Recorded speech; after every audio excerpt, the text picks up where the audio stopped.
Milling Through History presents The Real Horatio Hornblower. Who is Horatio Hornblower? He is the creation of C.S. Forester, who wrote the Hornblower series talking about naval actions during the Napoleonic Wars, and as such has become certainly the central figure for many a naval adventure. Hornblower himself is seen to have been the inspiration for Captain James T. Kirk from Star Trek, and yet, while the character is an inspiration for other people, it does make one wonder, exactly who is this man that is so iconic? Hornblower is a naval officer with an exceptionally high sense of duty and loyalty to his ship and his commanding officers. He is, unlike most heroes, an introvert, and as such is also prone to highlighting his failures over those of his own successes. He is a difficult man to understand, as few can realize what it is that drives him. He is also a voracious reader, as Hornblower can discuss any topic in great detail, with the exception of music, for which he is ironically tone deaf. And while this is an extremely flawed hero, there have been some individuals who have wondered exactly who it is that C.S. Forester was trying to model this particular character after. Historians agree that there are a certain number of British officers in the Royal Navy who have been seen as inspirations. These men include, but are not limited to, Lord Admiral Horatio Nelson, Sir George Cockburn, and Lord Thomas Cochrane.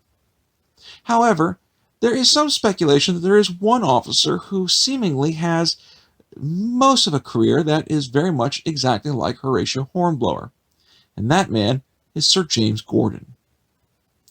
Gordon joined the Royal Navy in November 1793. He was aboard the HMS Goliath with Captain Sir John Jervis at the Battle of Cape St. Vincent in February 1797. He was promoted to the rank of midshipman and would serve under Admiral Nelson at the Battle of the Nile in August of 1798. He would be transferred into service into the West Indies, and during that time, Gordon was captured by the Haitian government and was eventually released. Upon returning to the rest of the Royal Navy, he would eventually be promoted to the rank of commander, and then was made post-captain on May 16, 1805. In September of 1812, he would become the captain of the HMS Seahorse, and it was here that Captain Gordon would find himself making a very notable splash in history. In 1814, he would be taking part in a raid attack on Washington, D.C., and, while being commandant of a flotilla, sailed up the Potomac River and would capture the city of Alexandria, Virginia.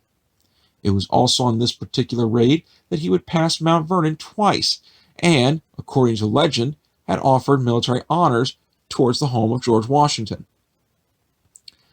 Following his travels up the Potomac, he would also be part of a failed attack on Fort McHenry, and, towards the end of 1814, sailed to New Orleans and would provide logistical support during the battle the following year.